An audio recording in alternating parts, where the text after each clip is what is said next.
Hello friends, good morning and welcome back to the official YouTube channel of Texas, जहां पे हम आपको हर तरीके के फाइनेंशियल टैक्सेशन, लीगल, सेक्रेटेरियल और भी अपडेट्स देते रहते हैं। Since we are a team of CA, CS and advocates, तो फाइनेंस या टैक्सेशन या लीगल से रिलेटेड कुछ भी चीज़ें आपको नीड पड़े तो we are there to help you. So आपने अगर अभी तक चैनल को सब्सक्राइब नहीं करा हुआ है तो कर लें, क्योंकि इसमें इतने सारी चीज़ें कंटेंट हैं जो कि आपको कभी ना कभी किसी न किसी दिन कहीं ना कहीं काम आएगा ही आएगा।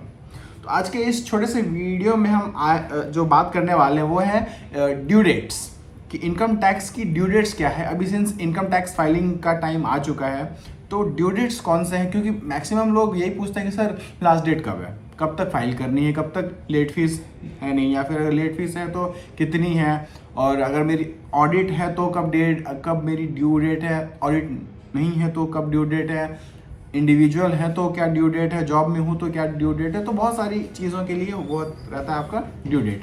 तो आज हम इस वीडियो में एक एक करके यही 4-5 ड्यू डेट्स जो है उसके बारे में बात करेंगे। तो सबसे पहले जो है वो आपका है,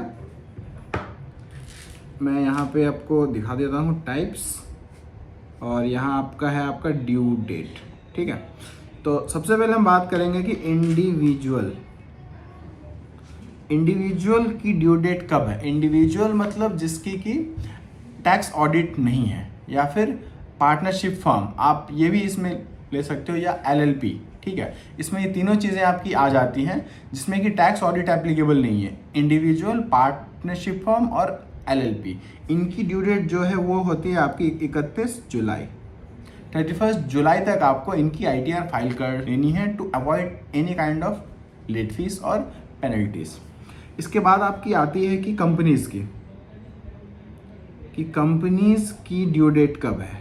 कंपनीज इंक्लूड आपकी प्राइवेट लिमिटेड,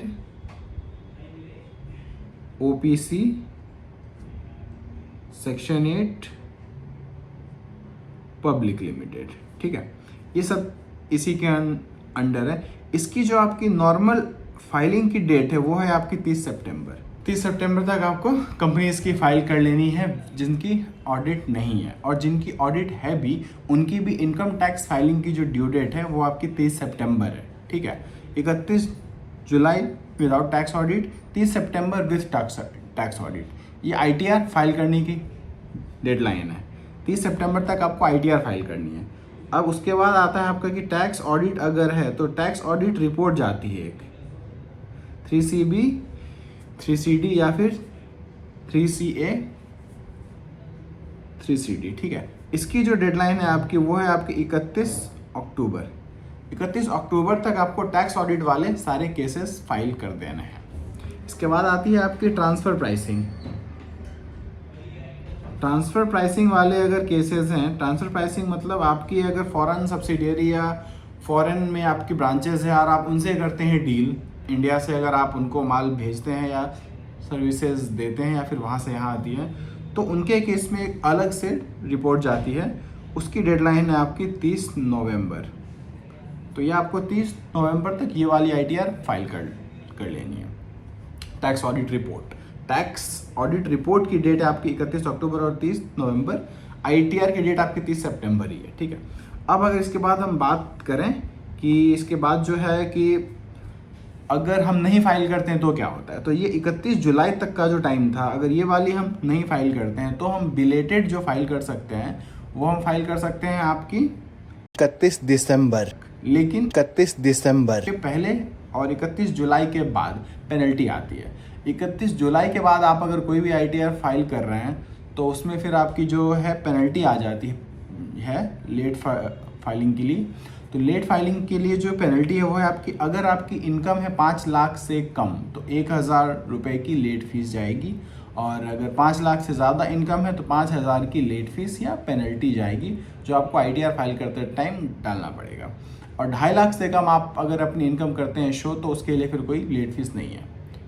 तो इसके बाद आप इसको 31 मार्च तक फिर भी ITR फाइल कर पाएंगे, बट 31 मार्च के बाद अब वो टाइम पीरियड हो जाता है तो आप उसको फिर चाह के भी फाइल नहीं कर पाएंगे। तो ये सारे डेडलाइंस थे इनकम टैक्स से रिलेटेड, जो कि आई थिंक आपको कहीं ना कहीं नीड पड़ सकती है। तो आप इसको नोट कर लें। और बाकी किसी भी चीज़ के लिए आपको कोई और चीज़ के प्रति एनी अगर डाउट है या क्वेश्चन है तो आप हमें नीचे कमेंट सेक्शन में पूछ सकते हैं। We will be happy to help you. Thank you so much. Think tax आज।